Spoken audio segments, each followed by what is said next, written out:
இந்த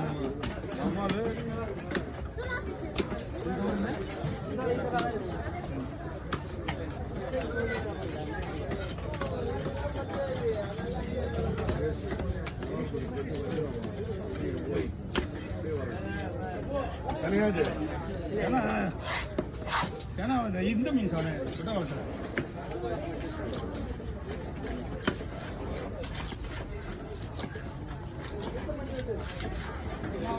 இந்த மீன் வந்து இந்த இஞ்சி பூண்டு பேஸ்ட் இருக்குல்ல, இஞ்சி பூண்டு பேஸ்ட்டு, சிக்கன் 65 மசாலா, இது ரெண்டுத்தையும் போட்டு ஊற வைங்க.